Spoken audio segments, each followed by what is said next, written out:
আমাকে ঠেকায়। গাছ কেনা তো শুরু করেছি, কিন্তু শেষ করতে পারছি না। গাছ কেনা নেশাটা কিন্তু পৃথিবীর অন্যতম সুন্দর একটি নেশা।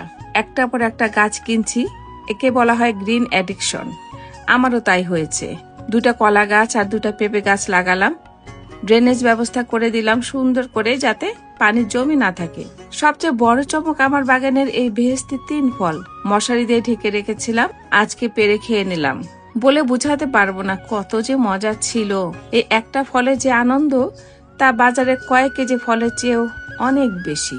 বাগান করার সুফল অনেক, যেমন মানসিক প্রশান্তি।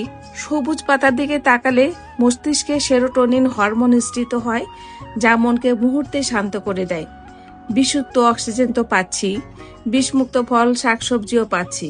আরো একটা ইম্পর্টেন্ট হচ্ছে শারীরিক পরিশ্রম। গাছের পরিচর্যা করা এক ধরনের হালকা ব্যায়াম, যা শরীরকে সচল রাখে। তাই আসেন আমরা চেষ্টা করি গাছ লাগানোর, অন্তত একটা দিয়েই না হয় শুরু করি।